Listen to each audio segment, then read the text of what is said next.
नमस्ते बच्चों, कैसे हैं आप लोग। उम्मीद करती हूँ आप लोग सभी मन लगाकर ज्ञान का अर्जन कर रहे होंगे, है ना। तृतीय भाषा हिंदी की कक्षा में आपका स्वागत है। आपका पाठ्यपुस्तक हिंदी वल्लरी तृतीय भाषा हिंदी की 7वीं कक्षा में निहित 16वीं पाठ बूंद बूंद से सागर कविता पर आज हम लोग गौर करेंगे। बूंद बूंद से सागर। ಎಲ್ಲರೂ ಟೆಕ್ಸ್ಟ್ ಬುಕ್ ಇಟ್ಕೊಂಡು ಕೂತ್ಕೊಳ್ಳಿ ಮಕ್ಕಳ, ಕೈಯಲ್ಲಿ ಪೆನ್ಸಿಲನ್ನು ಅಲ್ವಾ. ಬೂಂದ್ ಬೂಂದ್ ಅಂದರೆ ಏನರ್ಥ? ಬೂಂದ್ ಅಂದರೆ ಒಂದು ನೀರಿನ ಹನಿ.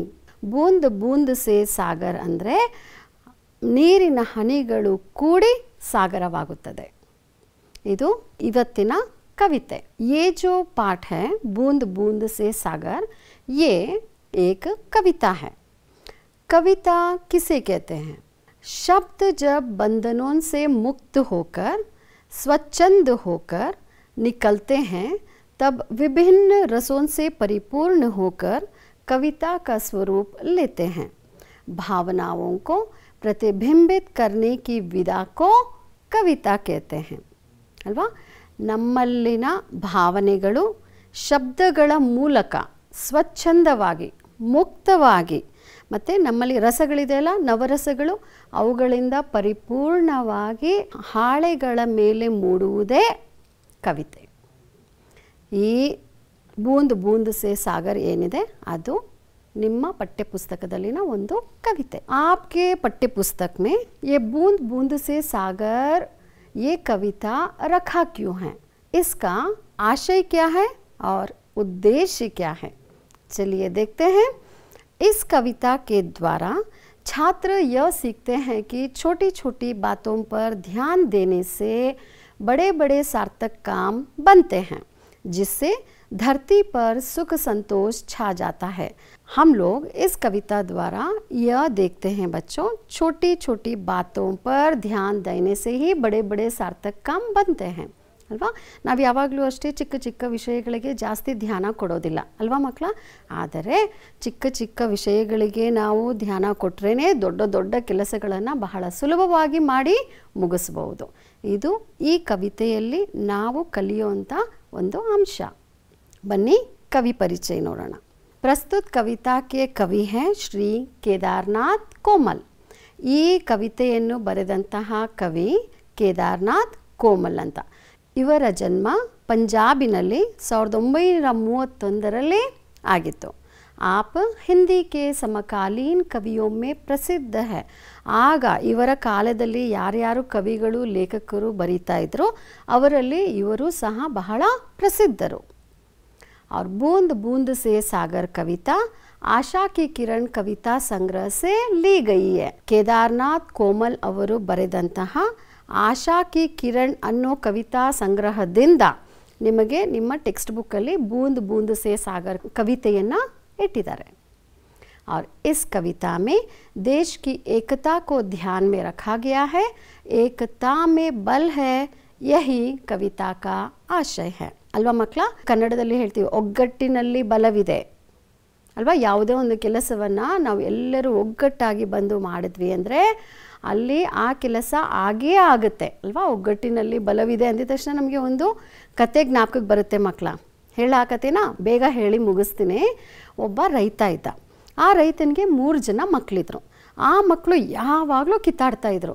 ರೈತ ಹೇಳಿ ಹೇಳಿ ಸಾಕಾಯಿತು, ಕಿತ್ತಾಡಬೇಡಿ, ಬೇರೆಯವರು 3ನೇಯವರು ಬಂದು ನಿಮ್ಮ ಲಾಭ ಪಡ್ಕೊಳ್ತಾರೆ, ಎಲ್ಲರೂ ಒಟ್ಟಿಗೆ ಇದ್ರೇ ಸರಿ ಅಲ್ವಾ, ನಿಮ್ಮಲ್ಲಿ ಒಗ್ಗಟ್ಟಿದ್ರೆ ಯಾರು ನಿಮ್ಮನ್ನು ಏನೂ ಮಾಡೋಕ್ಕಾಗಲ್ಲ ಅಂತ ಎಷ್ಟು ಹೇಳಿದ್ರೂ ಅವ್ರು ಕೇಳ್ತಾನೇ ಇರಲಿಲ್ಲ.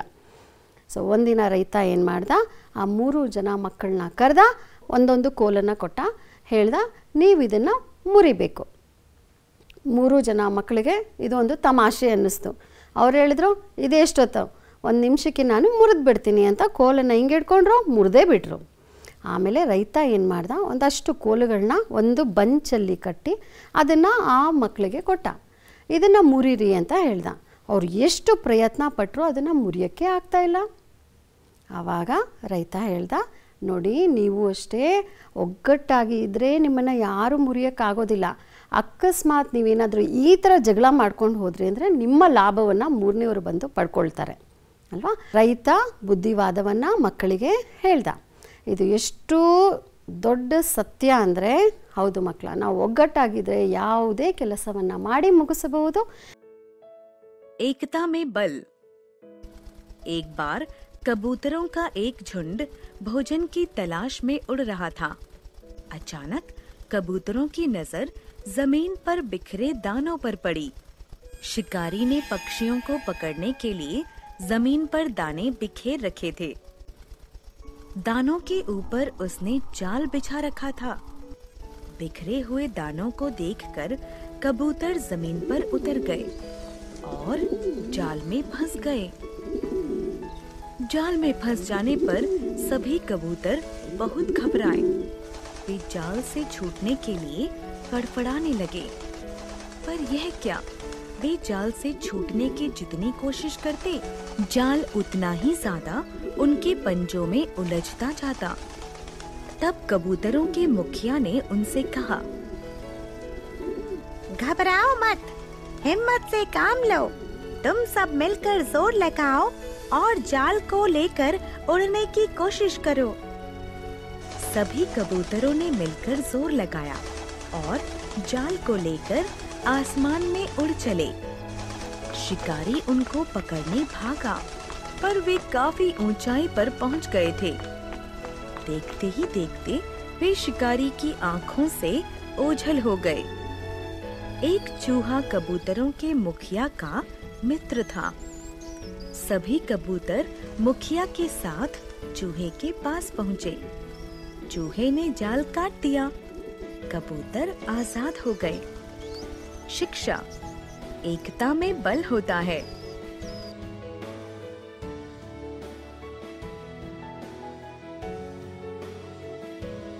हिंदी में हम लोग कहते हैं एकता में बल है। आज के कविता में हम लोग इसी को सीखने जा रहे हैं। चलिए चलते हैं कविता की ओर। बूंद बूंद से सागर। और कविता वाचन बच्चों, अभी हम कविता वाचन करेंगे, ठीक है, और मेरे बाद आप भी वाचन करने की कोशिश करेंगे। चलिए पढ़ते हैं। बूंद बूंद के मिलने से बन जाता है सागर, सूत सूत के मिलने से बन जाती है चादर। मिनट मिनट ही तो मिलकर बन जाता है साल, तन मन से तुम डटे रहो, हल होगी सभी सवाल। पैसा पैसा जोड़ो तो बन जाओगे धनवान, थोड़ा थोड़ा चलकर ही तो देख सकोगे हिंदुस्तान। अच्छे अच्छे काम करो और बातें प्यारी प्यारी, देश हमारा झूम उठेगा, नाच उठेगी धरती सारी। है ना आसान? चलिए आप कुछ कठिन शब्दों के अर्थ जाना जाए। तो पहला शब्द है सागर। सागर का अर्थ होता है समुद्र, कन्नडदल्लू समुद्र। सूत, सूत का अर्थ है रूई का धागा, ಅಂದರೆ ಒಂದು ಹತ್ತಿಯ ನೂಲು ಅಂತ ಹೇಳ್ತೀವಿ, ಒಂದು ದಾರ. ಧರ್ತಿ का अर्थ है भूमि, ಅಂದರೆ ಕನ್ನಡದಲ್ಲೂ ಭೂಮಿ ಅಂತ ಹೇಳ್ತೀವಿ. ಡಟೆ रहना ಅಂದರೆ अटल रहना ಅಂದರೆ ಸ್ಥಿರವಾಗಿ ಇರುವುದು. अब बच्चों चलते हैं कविता की ओर। बूंद बूंद के मिलने से बन जाता है सागर। ಬೂಂದ್ ಅಂದರೆ ಮಕ್ಕಳ ಒಂದು ನೀರಿನ ಹನಿ. ಎಷ್ಟೊಂದು ನೀರಿನ ಹನಿಗಳು ಸೇರಿ ಕೂಡಿ ಸಾಗರವಾಗುತ್ತದೆ. ನಾವು ಸಾಗರನ ನೋಡಿದ್ದೀವಿ ಅಲ್ವಾ ಮಕ್ಕಳ? ಸಾಗರವನ್ನು ನೋಡಿದ್ದೀವಿ. ಸಾಗರದಲ್ಲಿ ಅಗಾಧವಾದ ನೀರಿರುತ್ತೆ. ಎಷ್ಟು ದೊಡ್ಡದು ಸಾಗರ. ಆ ಸಾಗರದಲ್ಲಿ ಅಷ್ಟು ನೀರು ಬಂದು ಸೇರ್ತು ಅಂದರೆ ಎಲ್ಲಿಂದ ಬಂತು? ಒಂದೊಂದೇ ನೀರಿನ ಹನಿಗಳು ಸೇರಿ ಅಷ್ಟು ದೊಡ್ಡದಾದ ಸಾಗರವಾಯಿತು. ಹಾಗೆಯೇ सूत सूत के मिलने से बन जाती है चादर. ದಾರದ ಒಂದೊಂದು ಎಳೆಗಳು ಸೇರಿ ಜಮಖಾನನ ಮಾಡ್ಬೋದು. ಇವಾಗ ಒಂದು ನೀರಿನ ಹನಿ ನಾನು ನಿಮ್ಮ ಜೊತೆ ಸೇರಲ್ಲ ಅಂತ ಅದು ಯಾವ ಕಡೆನೋ ಹೋಗುತ್ತೆ, ಇದು ಯಾವ ಕಡೆನೋ ಹೋಗುತ್ತೆ ಅಂದರೆ ಸಾಗರ ಆಗಕ್ಕೆ ಸಾಧ್ಯನಾ? ಇಲ್ಲ. ಹಾಗೆಯೇ ಈ ದಾರದ ಎಳೆಗಳು ಅಷ್ಟೇ, ಒಂದೊಂದು ದಿಕ್ಕಲ್ಲಿ ನಾನು ಸೇರಲ್ಲ ನಿನ್ನ ಜೊತೆ, ನಾನು ಸೇರಲ್ಲ ನಿನ್ನ ಜೊತೆ ಅಂತ ಹೇಳಿದ್ರೆ ಜಮಖಾನ ಮಾಡೋಕ್ಕಾಗುತ್ತಾ? ಇಲ್ಲ. ಇವೆಲ್ಲವೂ ಒಟ್ಟಿಗೆ ಬಂದವು, ನೀರಿನ ಹನಿಗಳು ಒಟ್ಟಿಗೆ ಬಂದವು, ಸಾಗರವಾಯಿತು. ಈ ದಾರದ ಎಳೆಗಳು ಒಟ್ಟಿಗೆ ಬಂದವು, ಜಮಖಾನ ಆಯಿತು ಅಲ್ವಾ? ಸೊ ಒಗ್ಗಟ್ಟಿನಲ್ಲಿ ಬಲವಿದೆ ಅಲ್ವಾ ಮಕ್ಕಳ? ಓಕೆ, ಈಗ ಬನ್ನಿ ಇನ್ನೊಂದು ಉದಾಹರಣೆ ನೋಡೋಣ. ಮಿನಟ್ ಮಿನಟ್ ही तो मिलकर बन जाता है साल. चलिए अब देखते हैं घड़ी में. ठीक है, घड़ी ಗಡಿಯಾರ ನೋಡಿ ಮಕ್ಕಳ ಅಲ್ವಾ? ಇವಾಗ 60 ಸೆಕೆಂಡ್ಗಳು ಸೇರಿ 1 ನಿಮಿಷ ಆಗುತ್ತೆ, 60 ನಿಮಿಷಗಳು ಸೇರಿ 1 ಗಂಟೆ ಆಗುತ್ತೆ, 24 ಗಂಟೆಗಳು ಸೇರಿ 1 ದಿನ ಆಗುತ್ತೆ, 365 ದಿನಗಳು ಸೇರಿದ್ರೆ 1 ವರ್ಷವಾಗುತ್ತದೆ ಅಲ್ವಾ? ಸೊ ಒಂದೊಂದು ನಿಮಿಷಗಳು ಸೇರಿದ್ರೇ ಅಲ್ಲಿ ವರ್ಷವಾಗುವುದು. ಹಾಗೆಯೇ तन मन से तुम डटे रहो, हल होंगे सभी सवाल. और तन से और मन से अगर आप दृढ़ निश्चय कर ले तो कोई भी बड़ा काम आपको बहुत आसान लगेगा करने में. ಇಲ್ಲಿ ನೋಡಿ ಮಕ್ಕಳ, ಒಂದು ಉದಾಹರಣೆ ನೋಡಿ ಅಲ್ವಾ? ಇರುವೆಗಳು ನೋಡಿ, ಈಗ ಆಹಾರನ ತಗೊಂಡು ಹೋಗ್ತಾ ಇದೆ ಅಲ್ವಾ? ಈ ಆಹಾರದ ಸೈಜ್ ನೋಡಿ, ಆ ಒಂದು ಇರುವೆದು ಸೈಜ್ ನೋಡಿ, ಆ ಒಂದು ಇರುವೆ ಎಷ್ಟು ಚಿಕ್ಕದಾಗಿದೆ, ಅದರದ್ದು ಸೈಜ್ಗಿಂತ ಅದರದ್ದು ಆಹಾರ 4-5 ಪಟ್ಟು ದೊಡ್ಡದಾಗಿದೆ. ಇವಾಗ ಒಂದು ಇರುವೆ ಏನಾದರೂ ಅದನ್ನು ನಾನು ತೊಗೊಂಡು ಹೋಗ್ತೀನಿ ನನ್ನ ಗೂಡಿನವರೆಗೂ ಅಂದರೆ ಆವಾಗ ಅದಕ್ಕೆ ಕಷ್ಟ ಆಗುತ್ತೆ. ಆದರೆ ಇಲ್ಲಿ ನೋಡಿ ಎಷ್ಟೊಂದು ಇರುವೆಗಳು ಜೊತೆಗೆ ಬಂದು ಆ ಆಹಾರನ ತಗೊಂಡು ಹೋದ್ವು ಅಲ್ವಾ? ಸೊ ಇವಾಗ ಈ ಇರುವೆಗಳಲ್ಲಿ ಒಗ್ಗಟ್ಟಿದೆ, ಅದಕ್ಕೋಸ್ಕರ ಈ ಕಾರ್ಯ ಸುಲಭ ಆಯಿತು. ಅದೇ ಒಂದೇ ಒಂದು ಏನಾದರೂ ಇರುವೆ ಇದರ ಪ್ರಯತ್ನ ಮಾಡಿದಿದ್ರೆ ಆವಾಗ ಅದಕ್ಕೆ ಸ್ವಲ್ಪ ಕಷ್ಟ ಆಗ್ತಾಯಿತ್ತು ಅಲ್ವಾ? ಸೊ ಅದಕ್ಕೆ ಕವಿಗಳು ಇಲ್ಲಿ ಹೇಳ್ತಾರೆ ನೋಡಿ, ಒಗ್ಗಟ್ಟಿನಲ್ಲಿ ಬಲವಿದೆ, ಒಟ್ಟಿಗೆ ಬಂದರೆ ಯಾವುದೇ ಕೆಲಸವನ್ನು ಆರಾಮಾಗಿ ಮಾಡಿ ಮುಗಿಸಬಹುದು ಅಂತ. ಚಲಿಯೇ ಚಲ್ತೆ ಹೈ ಅಗಲೆ पंक्तियों में. पैसा पैसा जोड़ो तो बन जाओगे धनवान, थोड़ा थोड़ा चलकर ही तो देख सकोगे हिंदुस्तान. तो अब चलिए पैसा. 1 रुपया में बच्चों कितने पैसे होते हैं? 100 पैसे ಅಲ್ವಾ ಮಕ್ಕಳ? 1 ರೂಪಾಯಿಯಲ್ಲಿ 100 ಪೈಸೆಗಳಿರುತ್ತೆ. ಅದರಲ್ಲಿ ಒಂದೇ ಒಂದು ಪೈಸೆಯನ್ನು ನೀವು ತೆಗೆದ್ರೂ ಅದು 1 ರೂಪಾಯಿ ಅನ್ನಿಸ್ಕೊಳ್ಳೋದಿಲ್ಲ. ಏನು ಹೇಳ್ತೀವಿ? 99 ಪೈಸೆಗಳು ಅಂತ ಹೇಳ್ತೀವಿ ಅಲ್ವಾ? ಹಾಗೆ ನೀವು ಅಷ್ಟೇ ಒಂದೊಂದು ಪೈಸೆಯನ್ನು ಜೋಡಿಸಿಕೊಂಡು ಹೋದರೆ ಒಂದಲ್ಲ ಒಂದಿನ ಶ್ರೀಮಂತರು ಆಗೇ ಆಗ್ತೀರಾ.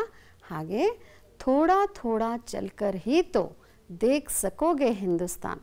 हमारा हिंदुस्तान बहुत बड़ा है ना? देखिए हमारा हिंदुस्तान बहुत बड़ा है और ये अगर हमको घूमना है तो हमको चलना पड़ेगा, है ना? अब हमारे पास 2 पैर हैं, अगर एक पैर बोलेगा कि हम नहीं चलेंगे तो कैसे चलेगा ಅಲ್ವಾ? 2 ಕಾಲುಗಳಿದೆ, ಇವಾಗ 2 ಕಾಲು ಸೇರಿಕೊಂಡು ಒಂದೊಂದೇ ಹೆಜ್ಜೆ ಇಟ್ಕೊಂಡು ಹೋದರೆ ಇಡೀ ಹಿಂದೂಸ್ತಾನವನ್ನು ನಾವು ಸುತ್ತಿ ಬರ್ಬೋದು. ಇವಾಗ ಅದರಲ್ಲಿ ಒಂದು ಕಾಲು ಹೇಳುತ್ತೆ ನನಗೆ ಬೇಜಾರು, ನಾನು ಹೋಗಲ್ಲ ನಿನ್ನ ಜೊತೆ ಅಂದರೆ ನಾವು ಹಿಂದೂಸ್ತಾನನ ಹೆಂಗೆ ನೋಡೋಕ್ಕಾಗುತ್ತೆ ಅಲ್ವಾ? ಅಲ್ಲೂ ಅಷ್ಟೇ ಒಗ್ಗಟ್ಟಿನಲ್ಲಿ ಬಲವಿದೆ. 2 ಕಾಲು ಸೇರಿ ಒಂದೊಂದೇ ಹೆಜ್ಜೆ ಥೋड़ा थोड़ा चलकर अगर आगे बढ़ेंगे तो हम लोग हिंदुस्तान को देख पाएंगे. अच्छे अच्छे काम करो और बातें प्यारी प्यारी, देश हमारा झूम उठेगा, नाच उठेगी धरती सारी. है ना बच्चों? आप छात्र हैं, आपको अगर हम बोले कि आपको अच्छे अच्छे काम करना है तो आप करेंगे क्या ಅಲ್ವಾ ಮಕ್ಕಳ? ವಿದ್ಯಾರ್ಥಿಗಳು ನೀವು ಒಳ್ಳೊಳ್ಳೆ ಕೆಲಸನ ಮಾಡಬೇಕು ಅಂದರೆ ವಿದ್ಯಾರ್ಥಿಗಳಾಗಿ ನೀವು ಏನೇನು ಕೆಲಸ ಮಾಡ್ತೀರಾ ಹೇಳಿ? ಬೆಳಿಗ್ಗೆ ಬೇಗ ಎದ್ದೊಳ್ಬೇಕು, ಬ್ರಷ್ ಮಾಡಬೇಕು, ಸ್ನಾನ ಮಾಡಬೇಕು, ಪೂಜೆ ಮಾಡಬೇಕು, ಆಮೇಲೆ ಸ್ಕೂಲಿಗೆ ಹೋಗಬೇಕು, ಪಾಠಗಳನ್ನ ಓದಬೇಕು, ಸಾಯಂಕಾಲ ಬಂದು ಹೋಮ್ವರ್ಕ್ ಮಾಡ್ಕೋಬೇಕು, ಆದಷ್ಟು ತಂದೆ ತಾಯಿಗಳಿಗೆ ಹೆಲ್ಪ್ ಮಾಡಬೇಕು. ಹಾಗೆ ನಾವು ಎಲ್ಲರೊಡನೆ ಪ್ರೀತಿಯಿಂದ ಮಾತಾಡಿದ್ರೆ ಆಗ ಎಲ್ಲ ಕಡೆ ಸುಖ ಶಾಂತಿ ಇರುತ್ತೆ ಅಲ್ವಾ? ಒಳ್ಳೆಯ ಕೆಲಸಗಳನ್ನು ಮಾಡೋಣ, ಪ್ರೀತಿಯಿಂದ ಎಲ್ಲರ ಜೊತೆ ಮಾತಾಡೋಣ, ಅದು ನಮ್ಮ ದೇಶಕ್ಕೂ ಒಳ್ಳೆಯದು ಅಲ್ವಾ? ನಮ್ಮ ಭಾರತ ಮಾತೆ ಅಂತೂ ಖುಷಿಯಿಂದ ನೃತ್ಯವನ್ನೇ ಮಾಡೋಕ್ಕೆ ಶುರು ಮಾಡಿಬಿಡ್ತಾರೆ. ದೇಶ್ ಹಮಾರಾ ಜೂಮ್ ಹುಟೇಗಾ, ನಾಚ್ ಉಠೇಗಿ ಧರ್ತಿ ಸಾರಿ ಅಲ್ವಾ. ಒಳ್ಳೊಳ್ಳೆಯ ಮಾತುಗಳನ್ನು ಆಡೋಣ, ಪ್ರೀತಿಯಿಂದ ನಡ್ಕೊಳ್ಳೋಣ, ಎಲ್ಲರಿಗೂ ಸಹಾಯ ಮಾಡೋಣ ಅಲ್ವಾ. ಒಳ್ಳೊಳ್ಳೆಯ ಕಾರ್ಯಗಳನ್ನು ಮಾಡ್ತಾಯಿದ್ರೆ ನಮ್ಮ ಭಾರತವೂ ಸಹ ಝೂಮುಟೇಗಿ ಅಂದರೆ ನಮ್ಮ ಭಾರತ ಮಾತೆ ಸಹ ಸಂತೋಷದಿಂದ ನೃತ್ಯವನ್ನೇ ಮಾಡೋಕ್ಕೆ ಶುರು ಮಾಡಿಬಿಡ್ತಾರೆ ಅಲ್ವಾ. ಅದೇ ರೀತಿ ಇಡೀ ಪ್ರಪಂಚದಲ್ಲಿ ಶಾಂತಿ ನೆಲೆಸಿರುತ್ತೆ. ಅದಕ್ಕೆ ಕವಿಗಳು ಹೇಳ್ತಾರೆ, ಒಟ್ಟಾಗಿ ಬಂದರೆ ಮಾತ್ರ ಇದು ಸಾಧ್ಯ ಅಲ್ವಾ ಮಕ್ಕಳ. ನಮ್ಮ ಭಾರತದಲ್ಲಿ ಅನೇಕ ಧರ್ಮದ ಜನರಿದ್ದಾರೆ, ಅವರೆಲ್ಲರೂ ಒಟ್ಟಾಗಿ ಬರಬೇಕು ಅಲ್ವಾ. ಪ್ರೀತಿಯಿಂದ ಸಹಬಾಳ್ವೆಯನ್ನು ನಡೆಸಬೇಕು. ಆವಾಗ ಈ ಭಾರತವು ಒಂದಾಗಿರುತ್ತೆ.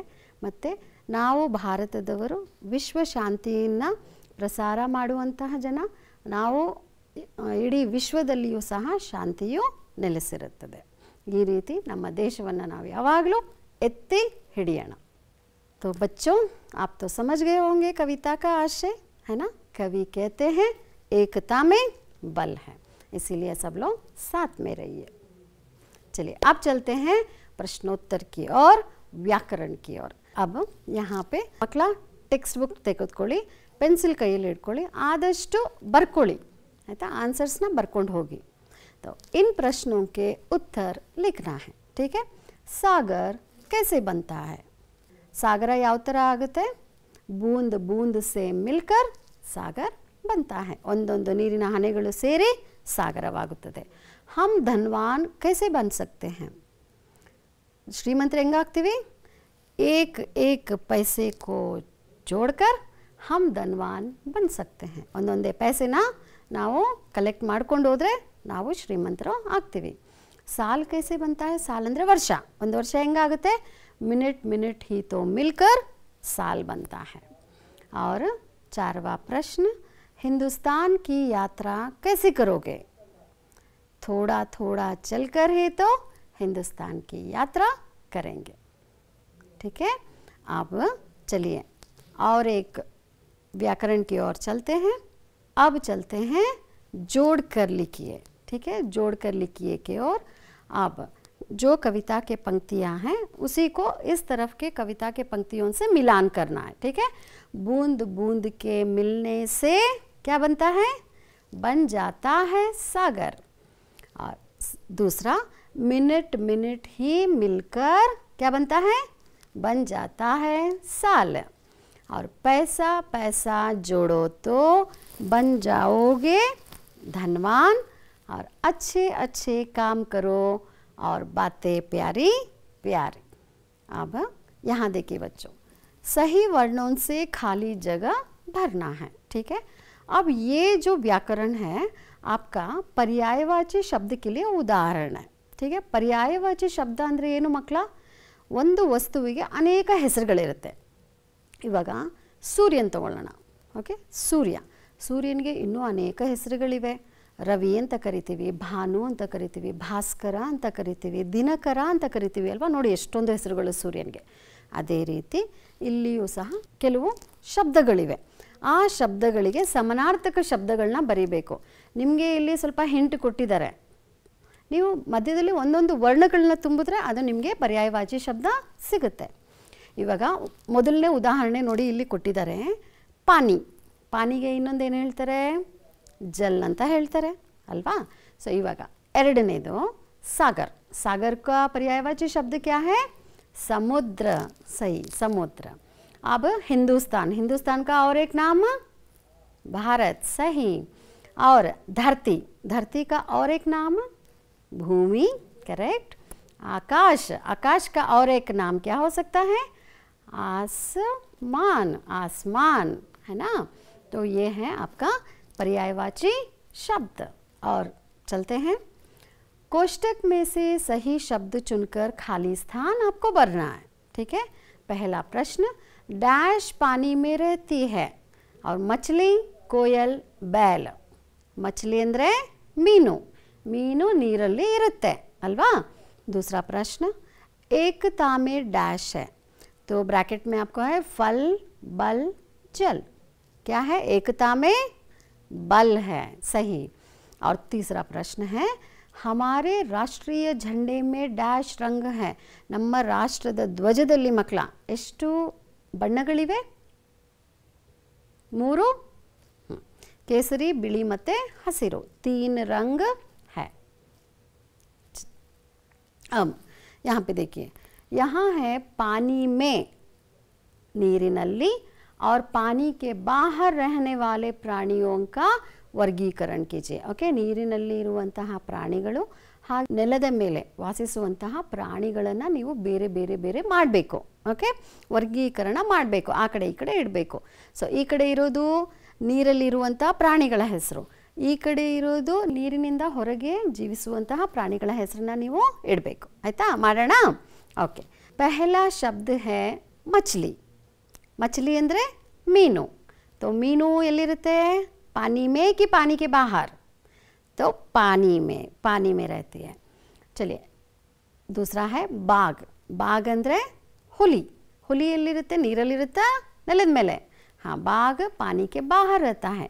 फिर चलते हैं कछुआ. कछुआ ಅಂದರೆ ಆಮೆ. ಆಮೆ ಎಲ್ಲಿರುತ್ತೆ? ನೀರೊಳಗೆ ಇರುತ್ತೆ. ಓಕೆ, ಸಿಯಾರ್. ಸಿಯಾರ್ ಅಂದರೆ ನರಿ. ನರಿ ನೀರಲ್ಲಿರುತ್ತಾ ಹೊರಗಡೆ ಇರುತ್ತಾ? ओके, सियार पानी के बाहर रहने वाले प्राणी है. और अब है मेंढक. मेंढक मतलब कप्पे. कप्पे ನೀರಲ್ಲಿರುತ್ತೆ. और अब मगरमच्छ. मगरमच्छ ಅಂದರೆ ಮೊಸಳೆ. ಮೊಸಳೆ ನೀರಲ್ಲಿರುತ್ತಾ? ಹಾಂ, ನೀರಲ್ಲಿರುತ್ತೆ. हाथी ಅಂದರೆ ಆನೆ. पानी के बाहर रहता है. और शेर. शेर ಅಂದರೆ ಸಿಂಹ. ಸಿಂಹ ಎಲ್ಲಿರುತ್ತೆ? ನೀರಿನಿಂದ ಹೊರಗಿರುತ್ತೆ. ಬಿಲ್ಲಿ. ಬಿಲ್ಲಿ ಅಂದರೆ ಬೆಕ್ಕು. ಬೆಕ್ಕು ಸಹ ನೀರಿಂದ ಹೊರಗಿರುತ್ತೆ, ನೆಲದ ಮೇಲಿರುತ್ತೆ. ಇವಾಗ ಕೇಕಡ. ಕೇಕಡ ಅಂದರೆ ಏಡಿ. ಏಡಿ ಎಲ್ಲಿರುತ್ತೆ? ನೀರಿನ ಒಳಗಿರುತ್ತೆ. ಗಾಯ್ ಹಸು. ಹಸು ನೆಲದ ಮೇಲೆ ಜೀವಿಸುವಂತಹ ಪ್ರಾಣಿ. ಹಾಗೆಯೇ ಆಕ್ಟೋಪಸ್. ಆಕ್ಟೋಪಸ್ ನೀರಿನಲ್ಲಿ ಇರುವಂತಹ ಜೀವಿ. है ना? पता चल गया ना बच्चों? पानी में रहने वाले प्राणी और पानी के बाहर रहने वाले प्राणियों को हमने समझा. अब चलते हैं और आगे. इन रंगों को पहचानिए और उनका नाम लिखिए. ಓಕೆ, ಇವಾಗ ಫಸ್ಟ್ ಕನ್ನಡದಲ್ಲಿ ಮಾಡಿಬಿಡೋಣ. ಆಯಿತಾ? ಕನ್ನಡದಲ್ಲಿ ಬಣ್ಣಗಳ ಹೆಸರನ್ನ ಹೇಳಬೇಕು ನಾವು. ಓಕೆ, ಅದಕ್ಕೆ ಹೇಳ್ತಾರೆ ಕಪ್ಪು, ಆಮೇಲೆ ಕೇಸರಿ ಬಣ್ಣ, ಮತ್ತು ಇದು ಕೆಂಪು ಬಣ್ಣ, ಇದು ಬಿಳಿ ಬಣ್ಣ, ಹಸಿರು ಬಣ್ಣ ಮತ್ತು ನೀಲಿ ಬಣ್ಣ. ಇದು ಕನ್ನಡದಲ್ಲಾಯಿತು. ಇಂಗ್ಲೀಷಲ್ಲಿ ತುಂಬ ಸಿಂಪಲ್ಲು ಅಲ್ವಾ? ಅದಾಗುತ್ತೆ black, orange, red, white, green and blue. अब बोलिए हिंदी में. हिंदी में इन रंगों को किस नाम से बुलाया जाता है? तो पहला वाला है कौन सा? काला. काला अंदर ब्लैक. नेक्स्ट नारंगी. ऑरेंज को नारंगी बोलते हैं. और फिर रेड को लाल करके पुकारते हैं. और फिर वाइट. वाइट को सफ़ेद कहा जाता है. फिर ग्रीन. ग्रीन को हरा बोला जाता है. फिर होता है ब्लू. ब्लू को बोलते हैं नीला. अब बच्चों ये देखिए, नमूने के अनुसार लिखना है. ठीक है? अंग्रेजी में इसको बोलते हैं सफिक्स. ಸಫಿಕ್ಸ್ ಅಂದರೆ ಒಂದು ಶಬ್ದ ಇರುತ್ತೆ ಮಕ್ಕಳ. ಆ ಶಬ್ದದ ಅಂತ್ಯದಲ್ಲಿ ನೀವು ಒಂದು ವರ್ಣವನ್ನು ಸೇರಿಸಿ ಅದು ಹೊಸ ಶಬ್ದವನ್ನು ಮಾಡ್ತೇವೆ. ಓಕೆ, ಅದಕ್ಕೆ ಕನ್ನಡದಲ್ಲಿ ಪ್ರತ್ಯಯ ಅಂತಾರೆ, ಹಿಂದಿನಲ್ಲೂ ಅಷ್ಟೇ ಪ್ರತ್ಯಯ ಅಂತಾರೆ. ಇವಾಗ ಇಲ್ಲಿ ನೋಡಿ, ಬೋಲ್ ಅಂತ ಇದೆ ಅಲ್ವಾ? ಬೋಲ್. बोल के साथ अगर ई मिलाएंगे तो क्या बन जा रहा है? बोली. है ना? तो ये व्याकरण में इसे प्रत्यय बोला जाता है. अब दूसरा अभिमान. अभिमान के साथ ई मिलाने से अभिमानी. उपकार. उपकार के साथ ई मिलाने से उपकारी. और ज्ञान के साथ ई मिलाने से ज्ञानी.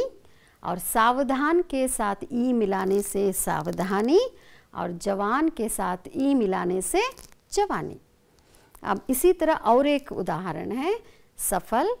सफल के साथ त मिलाने से सफलता. नम्र के साथ त मिलाने से नम्रता. सुंदर के साथ त मिलाने से सुंदरता. दीन के साथ त मिलाने से दीनता. संपन्न के साथ त मिलाने से संपन्नता. और सम के साथ त मिलाने से समता। वेरी इजी है ना बच्चों, इजी है ना। हाँ, इसे ध्यान रखिए, इसे प्रत्यय कहा जाता है। अब ये पाठ के अंतिम व्याकरण, चलिए ಮಿಲಾನ್ करना है। ಸಮಾಜದಲ್ಲಿ ಮಕ್ಕಳ ನಾವು ವ್ಯಕ್ತಿಗಳನ್ನು ಅವರು ಮಾಡುವ ಕಾರ್ಯದ ಮೂಲಕ ಅವರನ್ನು ನಾವು ಗುರುತಿಸ್ತೇವೆ ಅಲ್ವಾ। ಇವಾಗ ನಾವು ನ್ಯಾಯಾಲಯದಲ್ಲಿ ಯಾರು ನಮಗೆ ನ್ಯಾಯ ಕೊಡ್ತಾರೆ ಅವ್ರಿಗೆ ನ್ಯಾಯಾಧೀಶರು ಅಂತೀವಿ। ಆಮೇಲೆ ಯಾರು ಕಳ್ಳರನ್ನ ಹಿಡಿದ್ಬಿಟ್ಟು ಜೈಲಲ್ಲಿ ಹಾಕ್ತಾರೆ ಅವ್ರನ್ನ ಪೊಲೀಸ್ ಅಂತ ಕರಿತೀವಿ ಅಲ್ವಾ। ಹಾಗೆಯೇ ಇಲ್ಲಿಯೂ ಕೂಡ ಕೆಲವು ವಾಕ್ಯಗಳಿವೆ, ಓಕೆ। ಸೊ ಅವರು ಯಾವ ಕೆಲಸವನ್ನು ಮಾಡ್ತಾರೆ ಅದರ ಮೇಲೆ ಅವ್ರಿಗೆ ಹೆಸರು ಕೊಡಲಾಗಿದೆ, ಓಕೆ। ಅದನ್ನು ನೀವು ಗುರುತಿಸ್ಬಿಟ್ಟು ಜೋಡಿ ಮಾಡಬೇಕು। ಮೊದಲನೆಯದು ಭೇಡ ಚರಾನೆ ವಾಲ। ಭೇಡ್ ಅಂದರೆ ಕುರಿಗಳನ್ನ ಮೇಯಿಸೋನ್ಗೆ ಏನಂತ ಹೇಳ್ತಾರೆ? गडरिया, हिंदी में गडरिया बोलते हैं। और अब आइए दूसरा गाय चराने वाला ಅಂದರೆ ಕೃಷ್ಣ ಜ್ಞಾಪಕ ಬಂದ್ಬಿಡ್ತಾನೆ ಅಲ್ವಾ। ಕೃಷ್ಣ ಹಸುಗಳನ್ನೆಲ್ಲ ಕರ್ಕೊಂಡು ಮೇಸಕ್ಕೆ ಹೋಗ್ತಾ ಇದ್ರು। ಸೊ ಕೃಷ್ಣಂಗೆ ನಾವೇನು ಹೇಳ್ತೀವಿ? ಗೊಲ್ಲ ಅಂತ ಹೇಳ್ತೀವಿ ಕನ್ನಡದಲ್ಲಿ, ಹಿಂದಿನಲ್ಲಿ ಏನು ಹೇಳ್ತೀವಿ? ಗ್ವಾಲ, ठीक है। खेती करने वाला, खेती ಅಂದರೆ ಹೊಲ ಉಳವನು ಯಾರು? ರೈತ, ಹಿಂದಿನಲ್ಲಿ ಏನು ಹೇಳ್ತೀವಿ? ಕಿಸಾನ್। ಮತ್ತು ಕಪಡಾ ಸೀನೆ ವಾಲ ಅಂದರೆ ಬಟ್ಟೆನ ಹೊಲಿತಾನಲ್ಲ ಅವನಿಗೆ ಏನು ಹೇಳ್ತೀವಿ? ದರ್ಜಿ ಅಂತೀವಿ, ಹಿಂದಿನಲ್ಲೂ ದರ್ಜಿ। और रसोई बनाने वाला ಅಂದರೆ ಅಡುಗೆ ಮಾಡೋರು, ಅವ್ರಿಗೆ रसोइया ಅಂತ ಹೇಳ್ತೀವಿ। अब बच्चों चलिए, हो गया पाठ तो हमने पढ़ लिया और कविता का सार समझ लिया। अब गृह कार्य भी देना अनिवार्य है। गृह कार्य होमवर्क माड़ी। पहला प्रश्न है, इस कविता की प्रथम 8 पंक्तियाँ कंठस्थ कीजिए। ಅಂದರೆ ಮೊದಲಿನ 8 ಸಾಲುಗಳನ್ನು ನೀವು ಬಾಯಿಪಾಠ ಮಾಡಬೇಕು। दूसरा प्रश्न है, इस कविता का भावार्थ कन्नड़ में लिखिए। ಈ ಕವಿತೆಯ ಸಾರಾಂಶವನ್ನು ನೀವು ಕನ್ನಡದಲ್ಲಿ ಬರೀಬೇಕು। ಬರೆದು आपके अध्यापकों को दिखाइए और उनसे शाबाशी लीजिए। अब पाठ के अंतिम में हम एक संदेशा देना चाहते हैं बच्चों।